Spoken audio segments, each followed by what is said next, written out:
of POV, July 5th. As an Alaska Native, I never saw people that looked like me on television. I just saw this major opportunity with 𝗏𝗡𝗏 Denali to get things right. We're doing our best to really create an authentic project about Alaska Native people for children's educational television. That looks excellent! So I'm really excited about sharing those values with the world.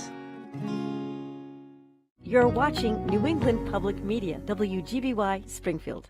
Music photography is like the music itself. It's part of our cultural heritage. Best job in the world. I'm a rock fan. I want to see that picture and I want to feel it. It's about artistry and energy. It's more than just a photograph, it's a work of art. Tune in or stream Icon Music Through the Lens, July 16th. Coming up, stories we're connecting you with tonight.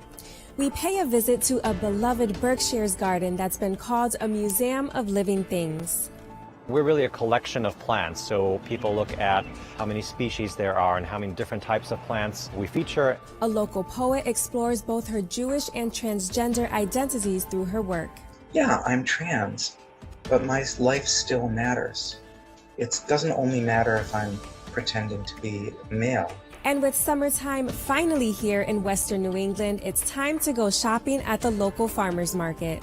I think it's like a shock to people that this stuff was harvested like this morning from a few miles away. Details on those stories and more up next on Connecting Point.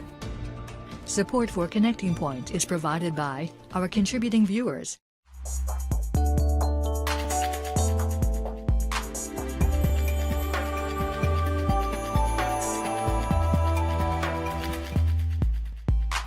Good evening, and thanks for joining us for Connecting Point. I'm 𝗍𝗏𝗟 𝗏𝗏. The summertime farmers market season is in full swing in New England, and one local market in Springfield is operating out of a new location.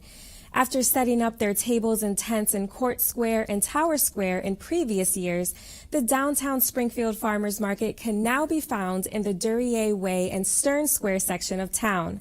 Since mid-May, they've been setting up shop every Friday from 11 a.m. to 4 p.m., and Connecting Point's Brian Sullivan stopped by to bring us the story. The thankless task of unfolding vending tables and setting up booths under a gray morning sky, still tinged with drizzle from an even earlier morning rain, is just part of the process baked into being part of a farmer's market. But it's not too long before things start to take shape. Music starts playing, and the first customers begin to stroll through, taking a gander at items they likely wouldn't have come across in any other setting, at least all under one roof, metaphorically speaking. A lot of people here have a lot of homemade stuff that you're not going to be able to find in the grocery store or like boutiques or anything. It brings the people together. We're back outside, and a lot of times we have to go outward to experience stuff like that. So I think it's imperative to have more things where we can be in our hometown and our area codes and be able to access healthy homemade stuff and be able to network with people that live in our community.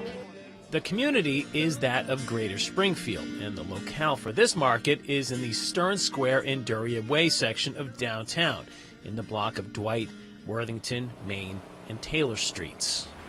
It's funny, I've walked down Taylor Street countless times on my way to work and never realized that this was where they were hosting one of the local farmers markets. And it's because 2021 is the first year in their 6-year run that they're holding them here at 𝗀𝙭𝙭. And even on an overcast day like today, still a pretty good turnout.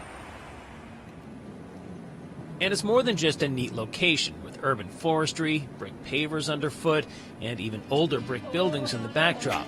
A city like Springfield falls under the heading of food desert, meaning this city and others like it have a more limited access to healthier foods. So yes, they are a fun and eclectic experience, but they also serve a greater purpose. The aspect of having good quality from local farms, bringing good food, being able to purchase it in your neighborhood and get that good nutrition, that good benefits from that, rather than just having the stock shelves of like convenience stores. You're actually able to get that good produce now. So just being able to have these things in near food deserts is the best thing possible. Fresh is one of those words that gets thrown around quite a bit, without the full understanding that it literally applies to nearly everything at a farmer's market. From tasty treats, to baked goods, succulent plants, and especially produce. I think it's like a shock to people to understand like this stuff was harvested like this morning from a few miles away. There are a few people, that are educated on their produce and they know what's what, and they really specifically come for certain things, but it's only stuff that they know is in season, like strawberries. Everybody knows it's strawberry season. For the most part, people are amazed, that this stuff is actually harvested on the daily, not far from where they live. And while giving customers access to so many things in such a small space is one part of the experience, there's a major social component involved as well. For many, it's the most important part. My boss is like, do you want me to have somebody else do it so you can have more? I was like, no, I want to do it. I really love it. It's cool seeing, people I've never met before that just are so excited to have like fresh produce or, all these cool vendors like right in their backyard outside their apartment. Farmers markets are my new favorite thing to do, actually, my favorite part of my job now. Be sure to visit your local farmers market all season long. And if you're the kind of person who can't get enough of the summertime, Connecting Point's Brian Sullivan takes a look at the majesty of the season in Western New England through the lens of his camera in an exclusive video essay.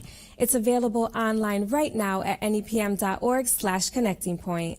Since early childhood, Joy Layden felt a disconnect between her body and soul, but the one thing she did feel a connection to was poetry. In 2007, Layden went through the transition to living her female gender identification and became the first and only openly transgender employee of an Orthodox Jewish organization. Now, as a published essayist and poet of several books, Layden is also a nationally recognized speaker on trans and Jewish identity. I spoke with Layden to hear more about her work and her journey through identity and transition. I started writing poetry in a home that was completely not literary. We didn't have poetry books.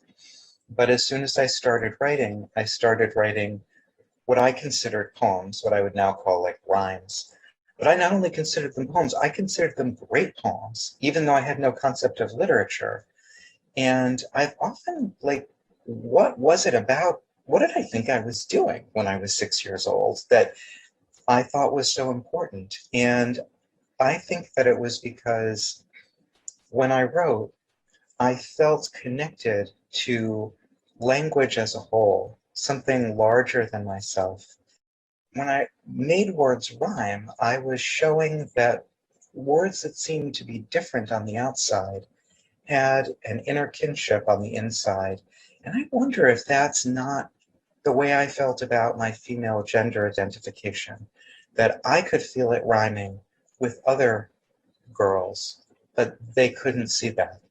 You are the first openly transgender employee of an Orthodox Jewish organization whose transition made national and international news. How did it feel to receive this type of attention on such a personal journey? It felt pretty awkward. So some of that was an awful kind of attention to receive at first. And then I realized I'm really lucky in a way, because being at that intersection of traditional religion and open queerness gave me an opportunity. I didn't really do anything except go to work, but I became a place where Orthodox Jews started doing a lot of work on these issues in their communities. And I got to learn incredible things. I had a front row seat on the way cultures change, on the collision between modernity and secularism and traditional religious communities, which I have a deep respect for. And so I started to really appreciate it.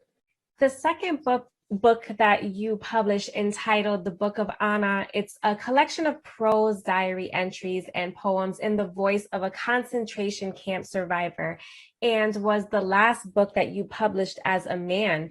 The second edition was recently published this spring.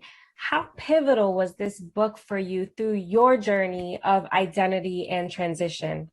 When I started writing it, I thought, this is really great, because it's a way of, I'm willing to do this work because of this trans thing, and it will help me keep things in balance while living as a man. What I didn't realize was that as the character in the book, Anna, was emerging to me, she was teaching me that I was basically wrong in everything that I thought being a woman was. I mean, she just didn't fit any of the preconceptions that I had. She was, you know, she's angry, she's tough as nails, she's not nice. You know, I was always trying to be very nice. And I confused being nice with being good. And I confused going along and accommodating people with being honest. If you're what people want, then that's like, you know, somehow that seemed to be okay. And I confused all of that with being female. So she wasn't a woman according to any of my, you know, underdeveloped ideas of it. She was really herself. And it wasn't until years later, when after years of living as myself, that I thought, oh, right. Gender transition isn't becoming all woman. Nobody can become a generic category.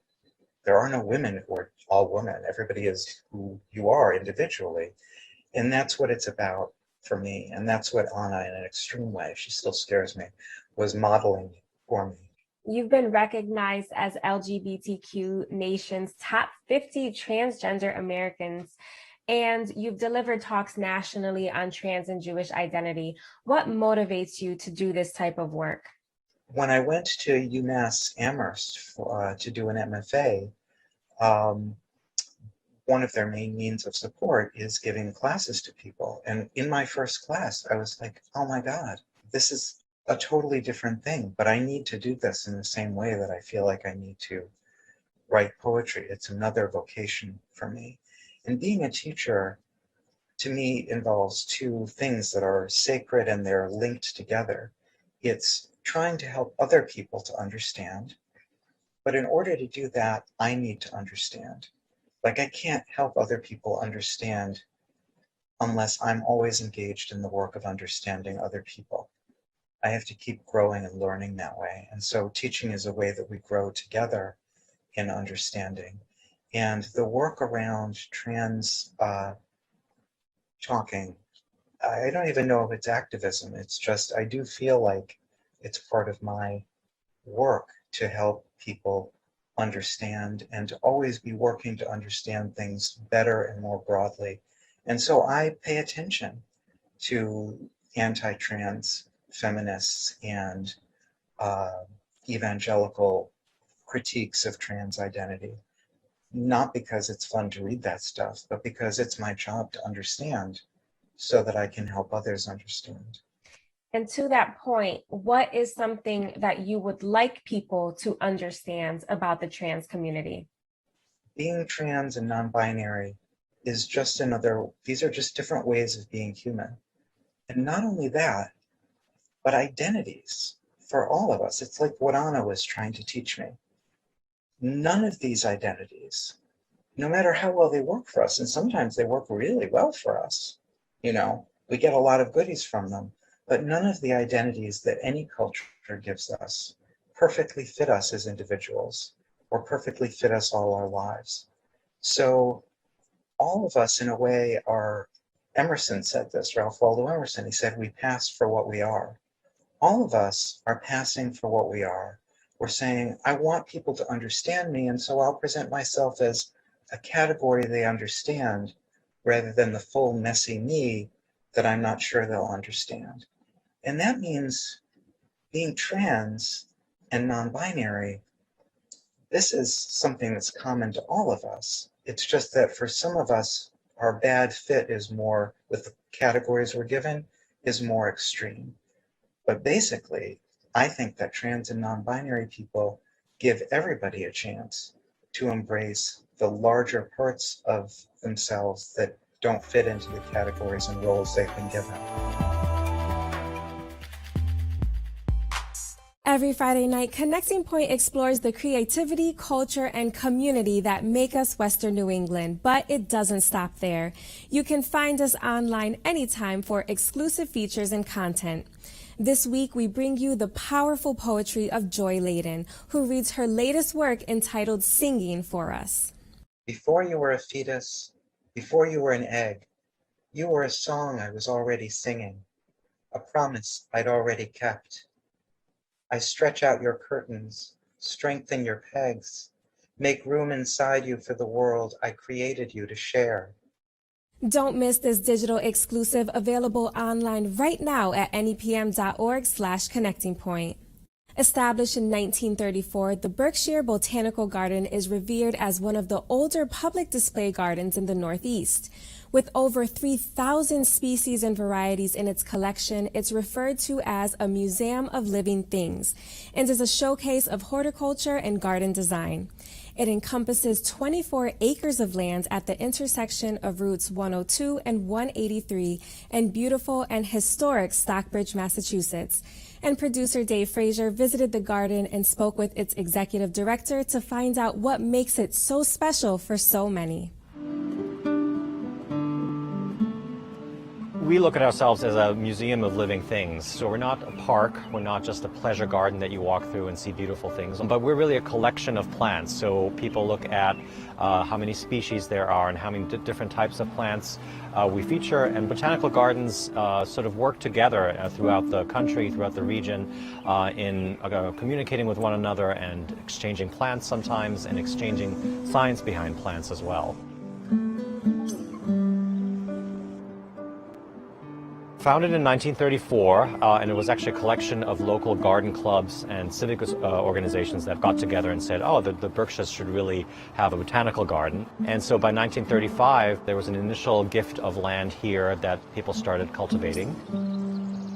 The war years came shortly thereafter and really put us a little bit more on the map because the botanical garden started focusing on self-sufficiency, because that was such a big theme during the war years, and we became quite well known for teaching people about growing your own fruits and vegetables. We had trial orchards on site, we had trial arbors where grapes were growing, and vegetable plots. And so what became known as victory gardens, that whole concept of growing your own produce and being self-sufficient, was very much something that the botanical garden was teaching the local population.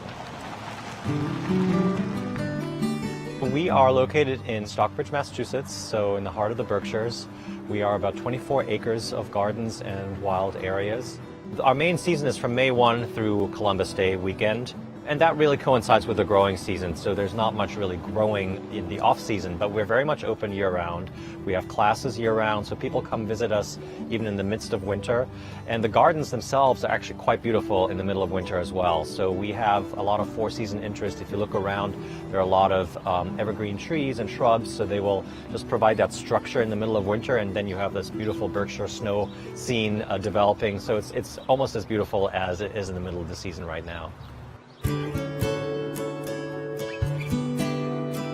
It's a really great collection of different scaled garden rooms, I would say, and people really appreciate the fact that we're not huge. We're not a huge New York Botanical Garden or Tower Hill, so the scale is manageable, and you come here as a garden lover or a gardener yourself, and you can find things that fit the scale of a home garden. In a normal year, and we're heading into that normalcy again, you really go from town to town here in the Berkshires, and you can really spend, days and days just touring the county. And it's certainly what attracted me to this area initially and originally. And when I speak to newcomers to the area, and we've had quite a few as the result of COVID as well, you will hear that a lot. It's sort of what attracts people's attention. Even coming from a big metropolis like New York or Boston, people are quite taken by the quality and the quantity of what we offer here.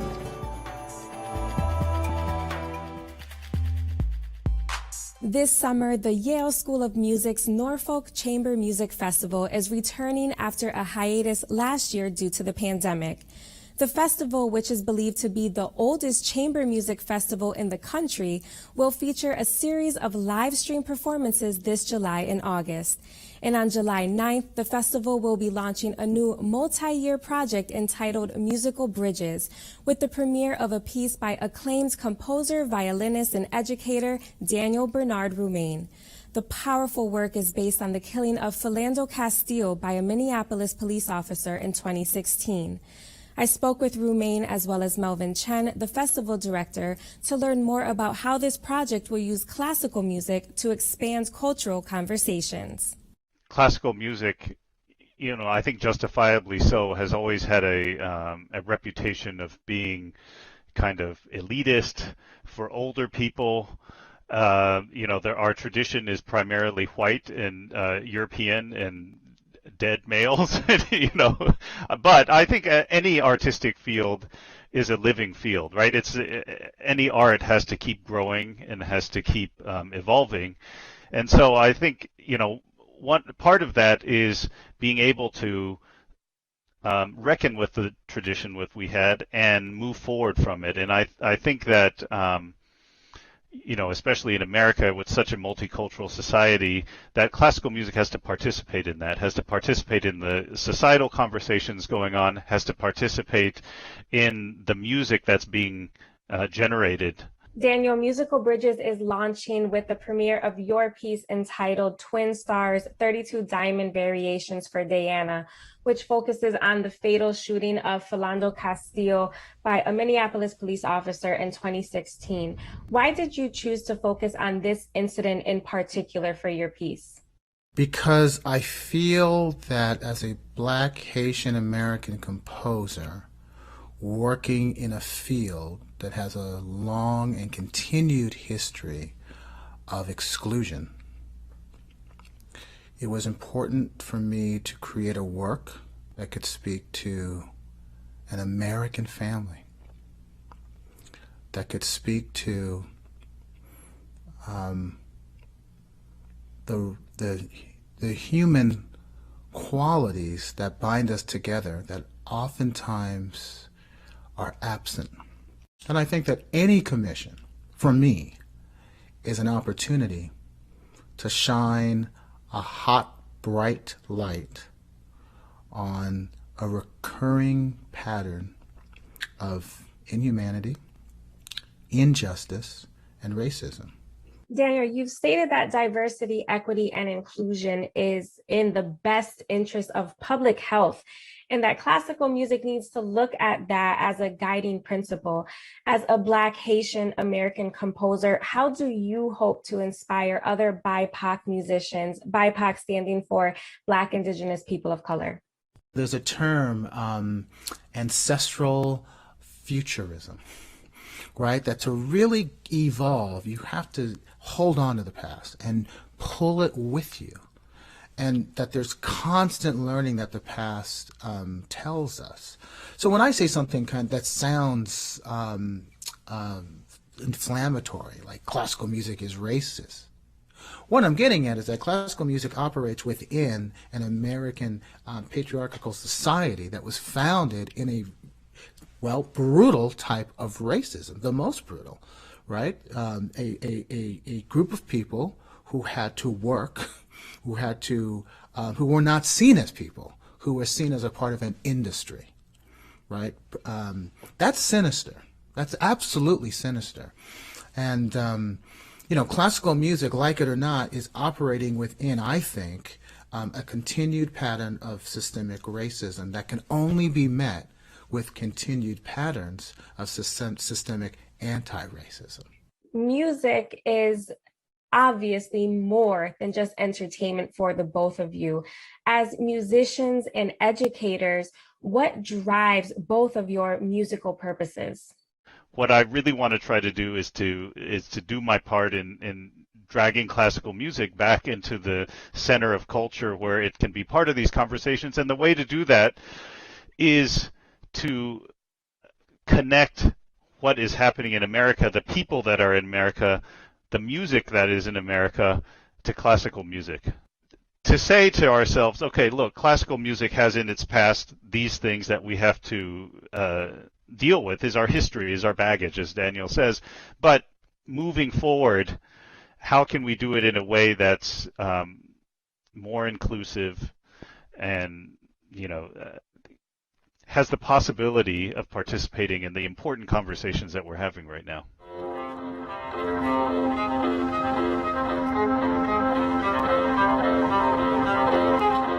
I see the score any score, anything that I write, as a type of cultural documentation. If you really want to understand Viennese culture in the, mid-18th century, look to Bach, look to the second Viennese, the first Viennese school, right? If you really want to understand World War I or II, look at the scores of anyone from Stravinsky to Shostakovich. If you really want to understand the 1970s, come on. Curtis Mayfield, y'all, right? I mean, you really want to understand 1980s, and you're not going to listen to Madonna? Maybe Right. That's another way to look at it, right? To put it another way, I could write Symphony No. 1. I could write piano quintet or whatever this is, piano septet No. 1. Doesn't tell you a lot. Nothing wrong with that, but it's not my purpose. My purpose, again, is to be a kind of a sentinel, to be a reminder that if you're going to listen to a piece of mine and or be in my audience, this is what's important to me. And by the way, right, that is no different than what every composer has ever done. And I want to just go back to a point that you made, the snapshot in time of music. Do you think that is a way to have classical music in particular be reflective of the American society, is create pieces like you are doing that is a snapshot of the time we are living in right now? Sure, and BIPOC composers have done that, right? I'm part of a legacy, a rich legacy of composers of color, BIPOC composers worldwide who have done just that. We may not know of them, and in some cases we will never know of them, and that's really unfortunate, but that's part of racism's tenacity and effectiveness. There's a rich history of BIPOC and Black people being involved in and a part of and helping to frame classical music. So I'm picking up that mantle. That does it for Connecting Point for July 2nd, 2021. Remember, you can always find the stories that you saw tonight, as well as exclusive features, digital-only content, and more online anytime at nepm.org/connectingpoint. And please join us again next Friday night at 6 right here on New England Public Media for more stories of the creativity, culture, and community that make us Western New England. I'm 𝗍𝗫 𝗟𝗡. Thanks for watching and have a great evening. Support for Connecting Point is provided by our contributing viewers. PBS is proud to present The Latino Experience, a special collection of short films from a visionary group of filmmakers. Witness the stories, the struggles, the celebrations,